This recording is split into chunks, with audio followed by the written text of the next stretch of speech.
One's ready. One's ready. Go! Hey, everybody. Welcome back to the One's Ready podcast. This is your daily drop for the 20th of May.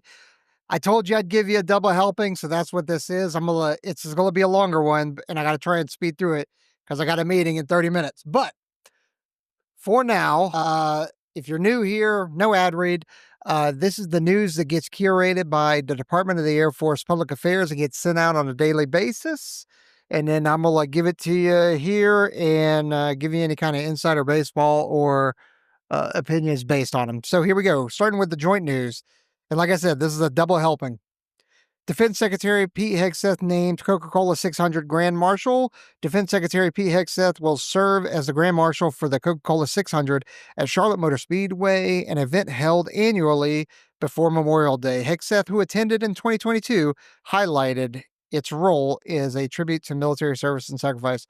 Have no idea why that even made public affair news. Like, what's the point of that? DoD working on cyber warfare scorecards. Cyber warfighter scorecards for COCOM's weapon systems. COCOMs are combatant commanders. So think Central Command or CENTCOM, Pacific Command or PACOM, that kind of stuff. The Defense Department is developing cybersecurity scorecards to assess vulnerabilities in weapon systems across combatant commands. These tools will provide warfighters with risk information and support exercises to test responses to cyber threats. Cybercom head advocates for SOCOM-like model. The U.S. Cyber Command's acting commander supports adopting a U.S. Special Operations Command-like model to enhance operations, rejecting a separate cyber force or siloed approaches. Lawmakers see it as the best option, but are concerned about potential silos if drawbacks are not addressed.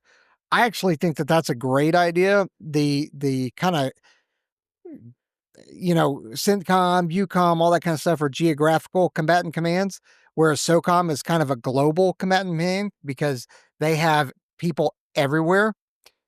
So maybe a cybercom that is like SOCOM is actually a better option. Like, I think that that's a good idea. Troubles persist for DoD's multi-billion-dollar moving contract. Home Safe Alliance, managing the $18 billion global household goods contract, faces issues as the Army and Marine Corps halt new stateside moves due to capacity limitations. Transcom issued a show cause notice with many moves reverting to legacy system. I'm not tracking this. I know that there's been issues with budget. You guys have heard us talk about it a lot, especially recently, and you're going to start hearing about it probably more or continue to hear about it. So I actually think that this has a lot to do with it. $18 billion is a lot of damn money. All right. Members of Congress vow not to split Cyber Command NSA. Congress strongly supports maintaining the dual hat relationship between U.S. Cyber Command and the NSA, emphasizing its critical role. Opponents argue the combined roles concentrate too much power and risk intelligence operations. I don't have any insight on that one. Key lawmaker says pause in offensive cyber operations against Russia lasted 1 day. A reported 1-day pause in offensive operations against Russia contradicted a DoD denial, prompting lawmakers to plan questioning Defense Secretary Pete Hexeth. The issue is linked to firing General Timothy Haw, a former NSA and Cybercom leader.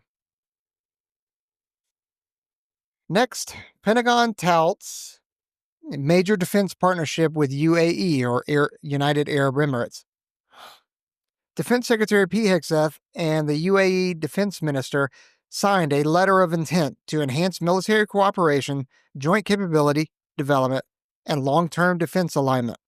The partnership includes joint R&D and UAE's entry into the National Guard Bureau's state partnership program with Texas National Guard. Next, Hexeth reveals plans to counter China in Indo-Pacific.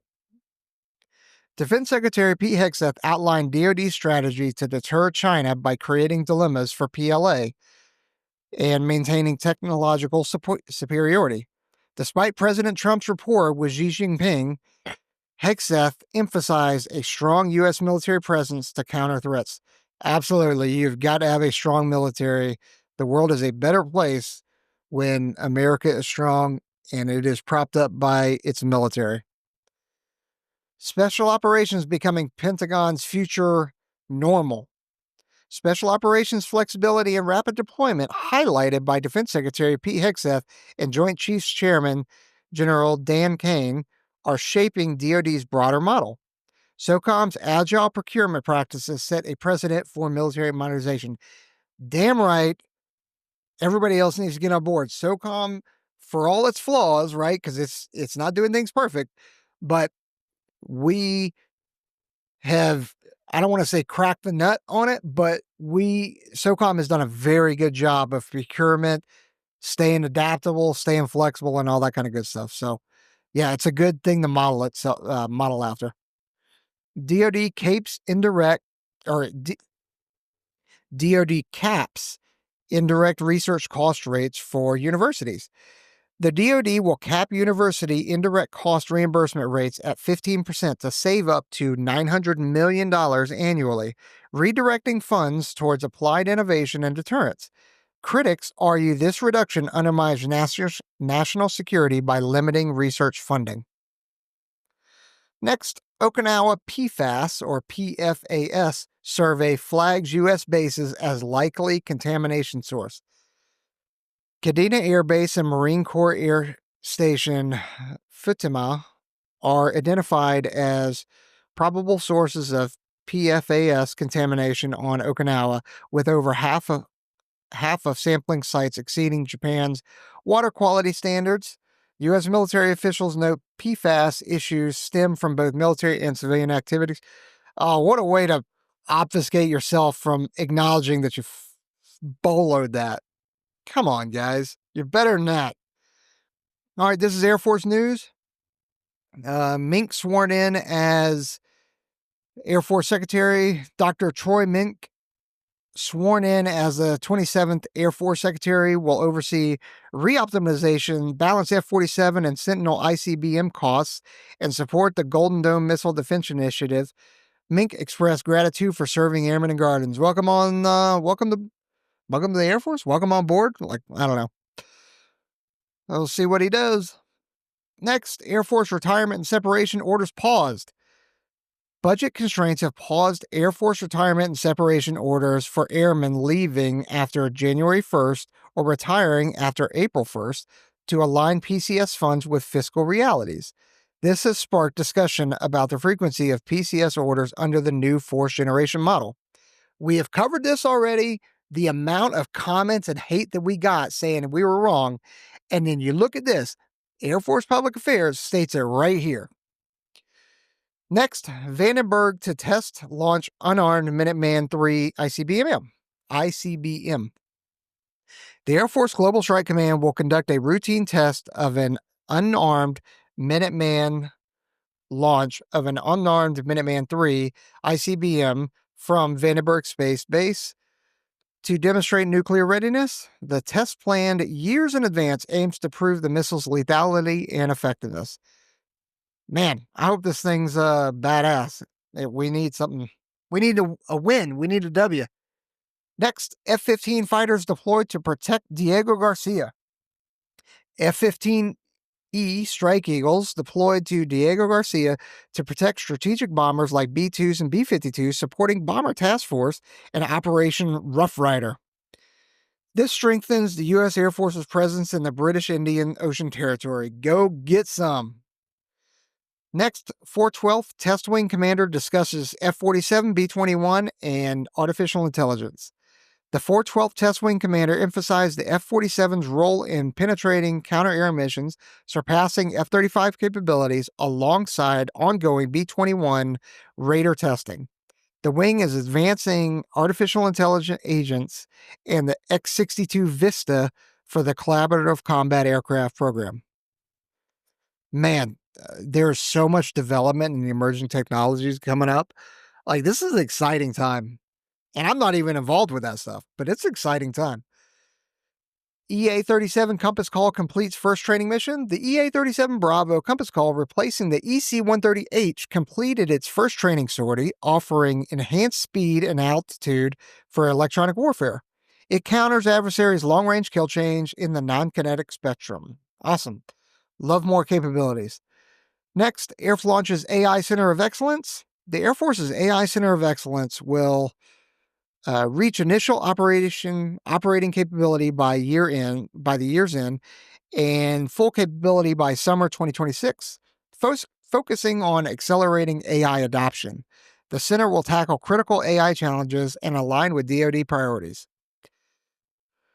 Alvin says Air Force must grow even at expense of other services. Absolutely. Screw the other services. In the air and in the space is where it's going to happen. Next is going to be the Navy. The Army, you guys can hold and squat. Air Force Chief of Staff David Alvin advocated for increased air power investment, potentially at other services' expenses, to leverage agility and survivability.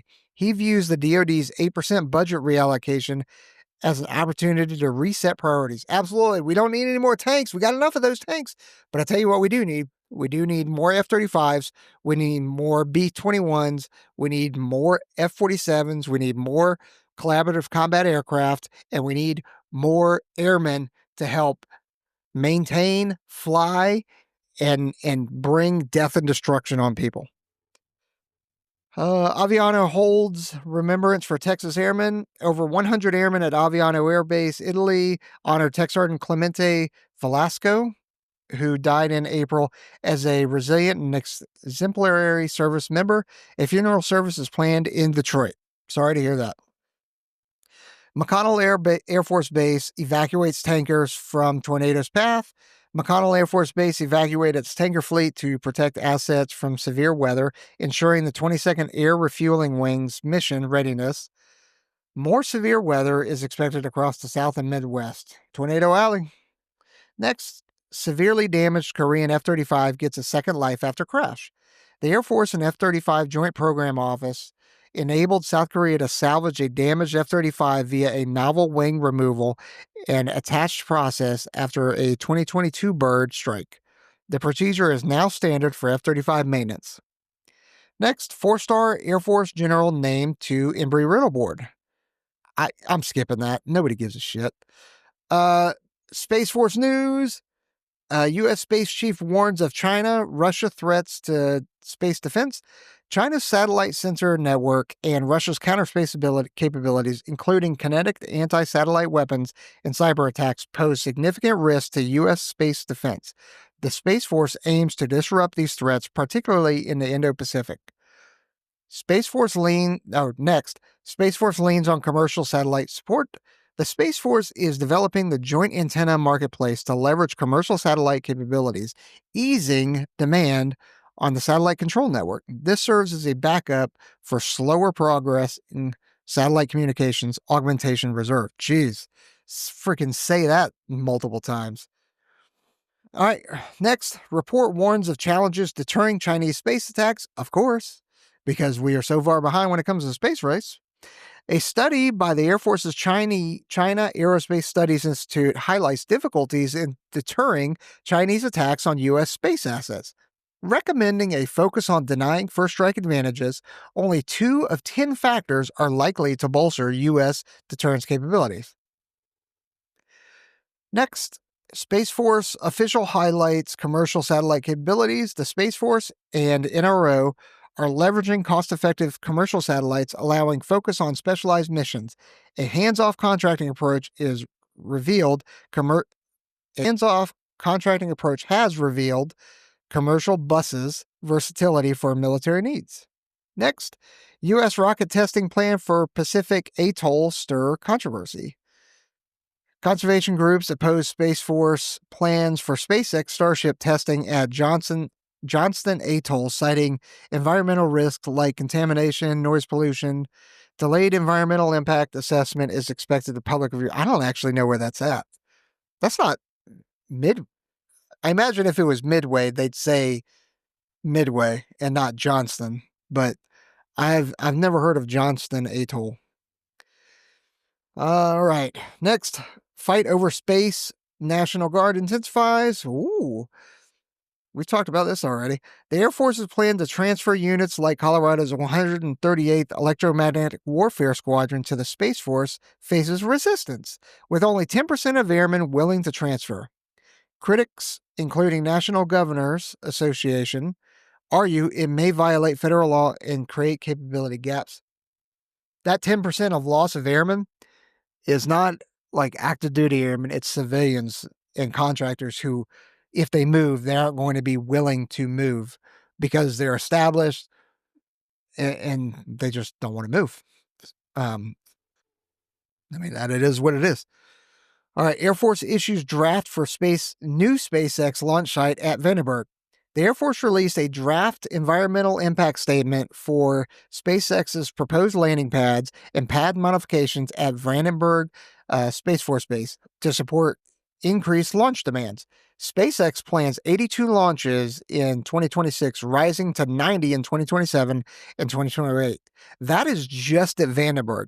That doesn't count all things that are launching out of Cape Canaveral and that kind of stuff. So, man, space is getting sexy again. It's good to see.